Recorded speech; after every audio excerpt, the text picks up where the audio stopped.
Good afternoon. My name is Gary Tucker, and this is Tuck Talk number 5. And the subject matter today is childhood trauma and addiction. And it's not suitable for young children, so I ask any of my viewers that have some sitting in the room to reconsider watching this right now.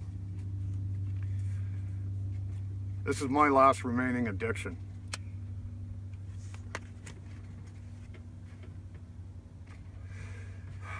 I've smoked a pack a day since I was 15 years old. Only very few occasions when I've been able to even let them go for a couple of days.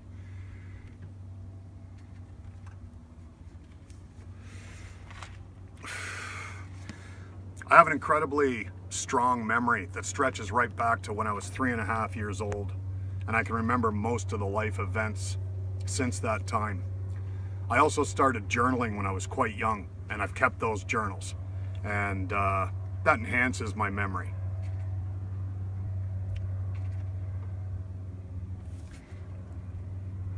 Sometimes that's not the best thing in the world. However, I remember everything.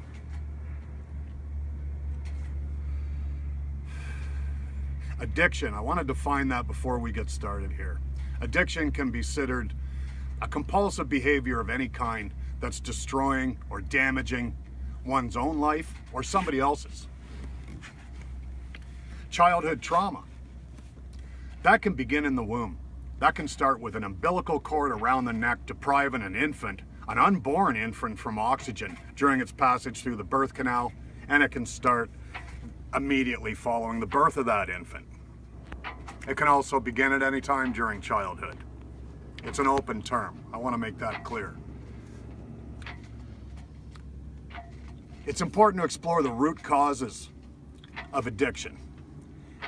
And I'd like to make it clear that I'm an expert on this subject because I've been addicted to just about everything that ever came my way in my whole life. I'm a smokeaholic, an alcoholic, a cokeaholic, a workaholic, an aholic. I have an addictive personality, and that stems from the trauma that I received in my own life, the childhood trauma. I've overcome every single one of my addictions, with the exception of these cigarettes. And I'm giving myself expert status on this subject because of that.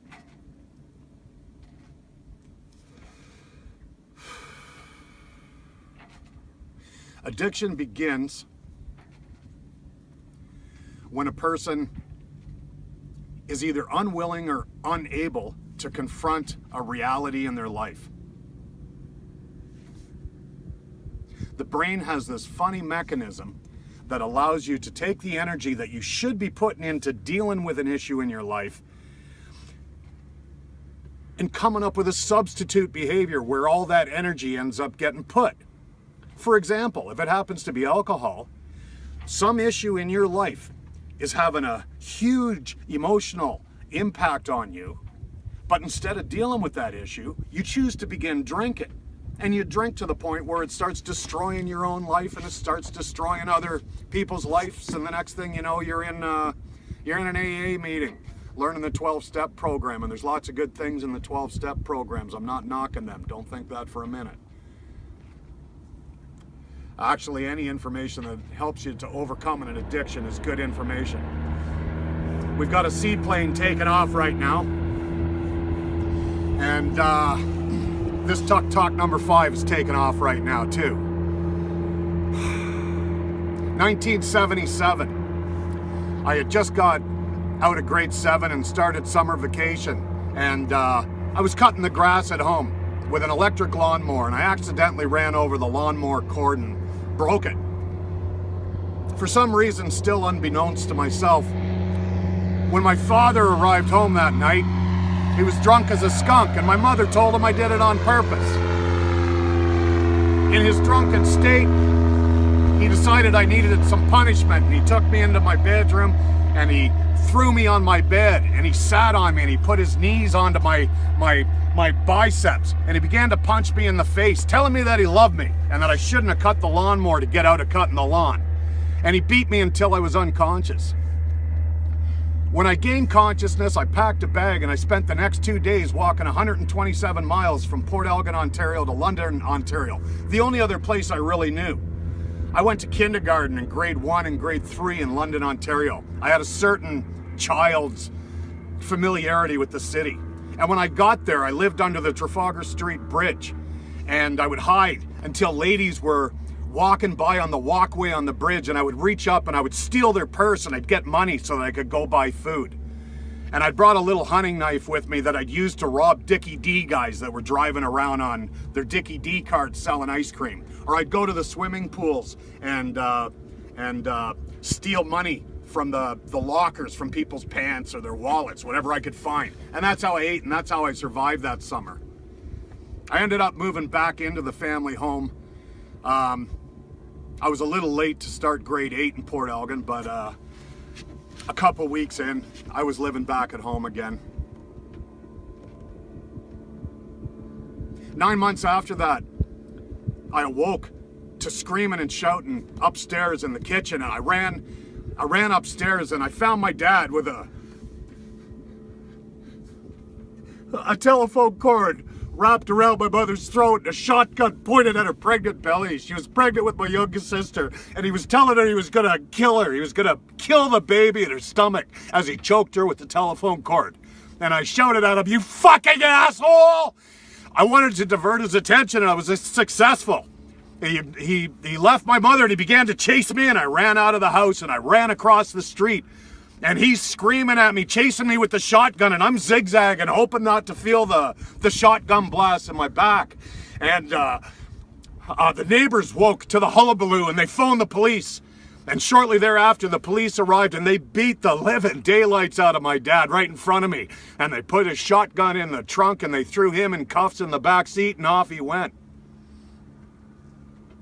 At the end of grade 8, my sister and I were visiting a family at a group home. And she confided in an adult there that my father had been abusing her between the ages of 9 and 13 years of age. And the adult encouraged her to tell me the information, and she did. Man, when she told me that this had been going on, I was so filled with rage. All I could think of was that I wanted to kill him. I wanted to kill him. I could not come to terms with this information. There was nothing inside of me capable of processing the information I just got from my sister, who I love more than anything in the world. And I thought about it, and I ran every scenario through my head, and I looked for explanations, and I couldn't find any that made any sense whatsoever. And that's when I started to smoke.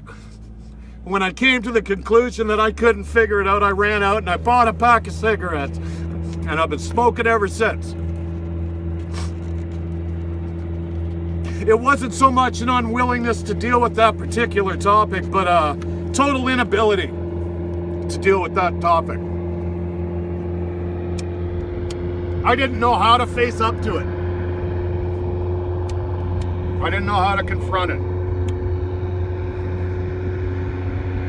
And I started to smoke. And I've been smoking for 40 years.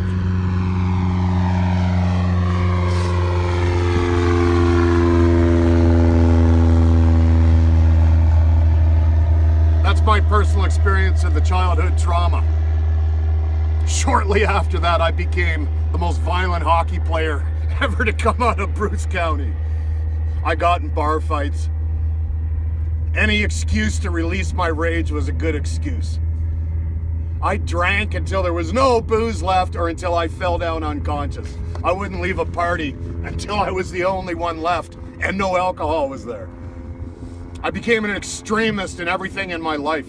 All of the emotional energy that got trapped inside of me with these issues of family violence and sexual abuse and alcohol abuse,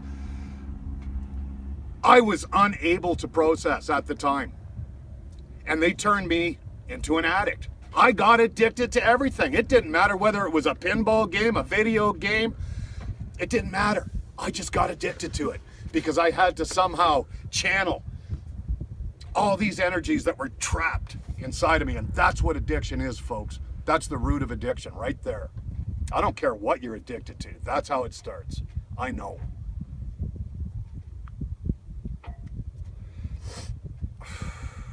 There's a horrible thing that the brain does.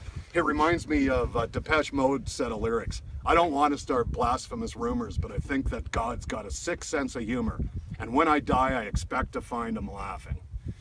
And the reason that I bring these lyrics into play right now is that there's a part of us that wants us to resolve these things. And it'll keep taking us in this circular pattern and making us repeat things until we finally come face to face with the issue that's unresolved and we deal with it one way or the other.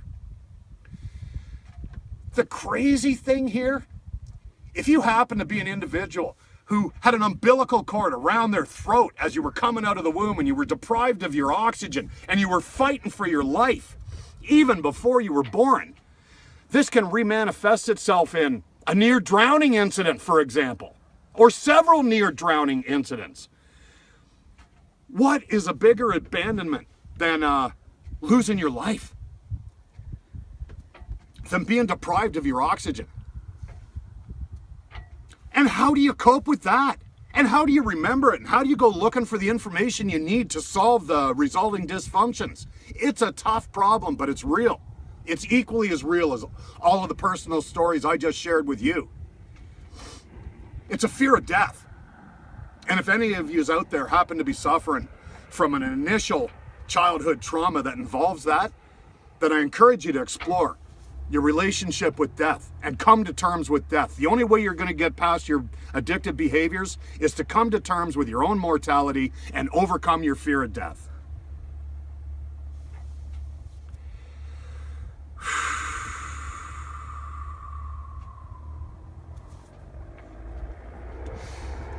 I've read back through a lot of my journals, and I used to write to myself. I used to say, look, Gary, either you're sane and most of the world is absolutely insane, they're crazy, or most of the people in the world are sane and I'm crazy.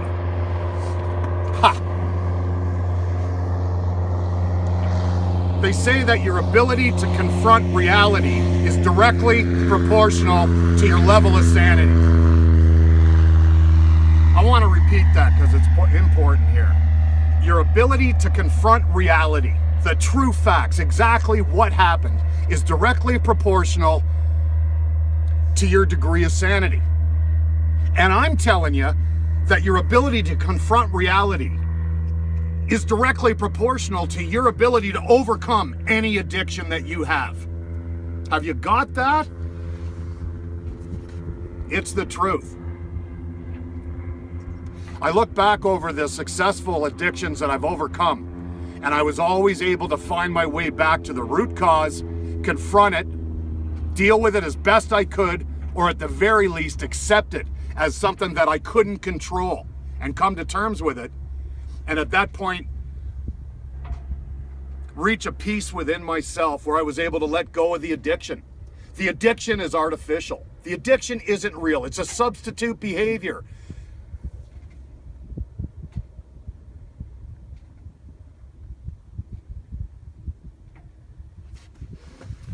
There's only one way through the problem. There's only one way around the problem of addiction. And that's to go through it. And by going through it, it entails a willingness to embrace the pain. Whatever your trauma was, however painful it was, you have to be willing to embrace the pain. When you're willing to embrace the pain, when you're willing to go through it, something magical happens. And you find within yourself the power to overcome your addiction that's destroying your life and making you not even want to live anymore and making you feel crazy. You have to be willing to embrace the pain.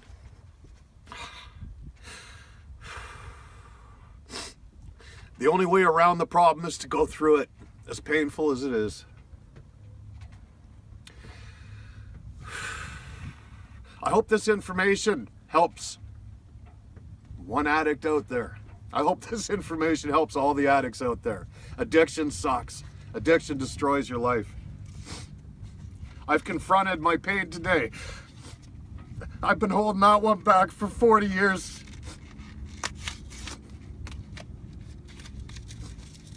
I don't know why my dad did what he did, but I can accept that. I know he loved me at the same time. There's nothing I can do about it. He's dead now. But I don't have to keep smoking these.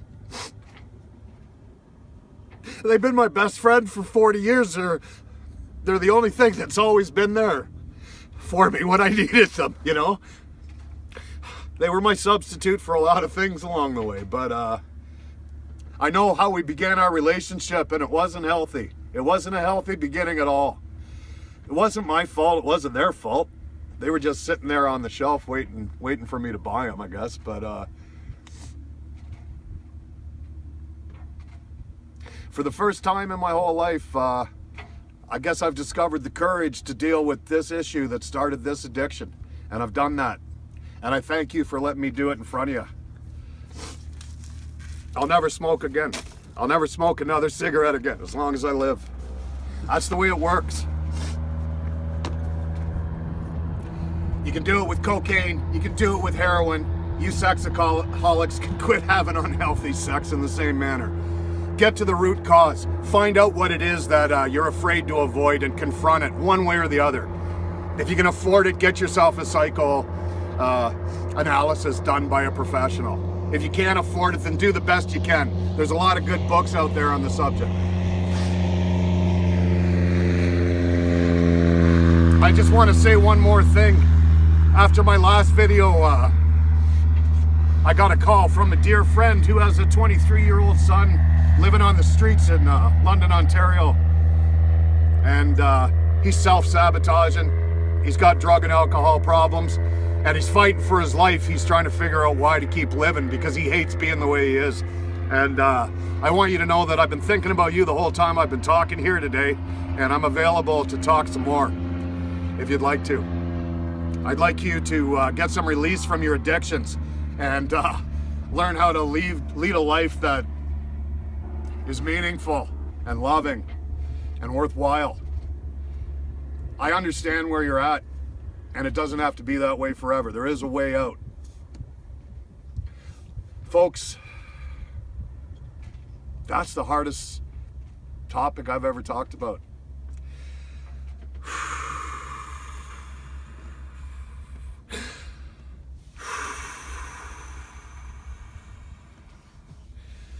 It was extremely liberating. Have a good day.